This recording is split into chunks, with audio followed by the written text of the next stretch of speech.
इस क्षेत्र में मछली पालन, मत्स्य संपदा, इस योजना से जुड़ा बड़ा केंद्र भी अब खुल चुका है।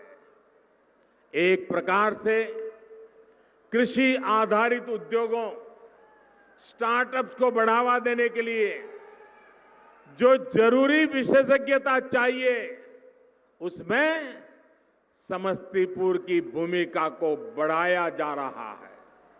भाइयों और बहनों, यहां का आलू, यहां का मक्का, ऐसे तमाम उत्पादों से जुड़े उद्योगों के लिए यहां अनेक अवसर है। हाल में जो कृषि सुधार किए गए हैं, उनसे अब आलू, मक्का और दूसरी फसलों से जुड़े किसानों को भी बहुत लाभ होने वाला है।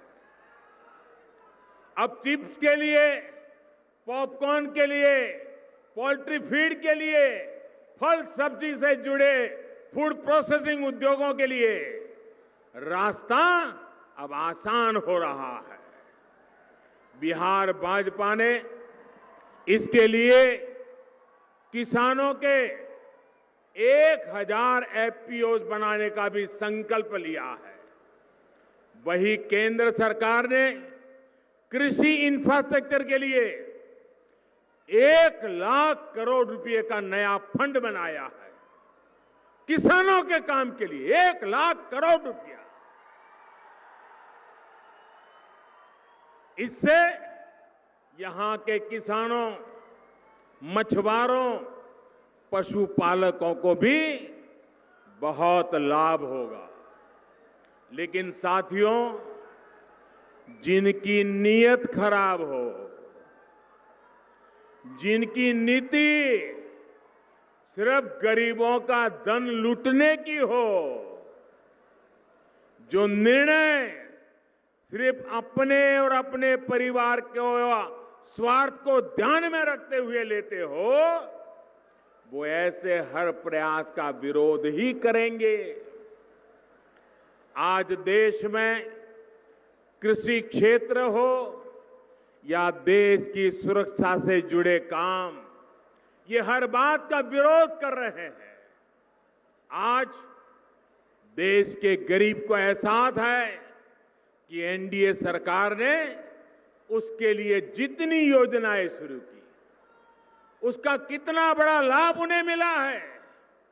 लेकिन स्वच्छ भारत हो, जनधन हो, आयुष्मान हो, हर योजना का इन लोगों ने डगर डगर पर विरोध किया, मजाक उड़ाई। इन्हें गरीब की तकलीफों से, उसकी परेशानी से, उसकी मुसीबतों से कोई फर्क नहीं पड़ता। बस फोटो खिंचवाने के लिए सोचते रहते हैं और कोई लेना देना नहीं। इन्हें गरीब सिर्फ और सिर्फ चुनाव में याद आते हैं। जब चुनाव आते हैं तो माला जपना शुरू कर देते हैं, गरीब गरीब गरीब गरीब गरीब गरीब गरीब गरीब गरीब गरीब गरीब गरीब गरीब गरीब गरीब गरीब, यही करते रहते हैं। चुनाव पूरा हुआ, गरीब गरीब की जगह बस अपने परिवार का कुनबा लेकर के बैठ जाओ। भाइयों और बहनों, याद रखिए, जब कोरोना का संकट सबसे ज्यादा था, जब पूरा बिहार कोरोना से लड़ रहा था, तब ये लोग कहां थे? इन्हें आपके विकास से नहीं, सिर्फ अपने और अपने परिवार के विकास से ही लेना देना है। यही इनकी सच्चाई है, यही इनका इतिहास है, यही उनके तौर तरीके हैं, यही इनकी ट्रेनिंग है। इससे बाहर सोच ही नहीं सकते जी। साथियों, ये लोग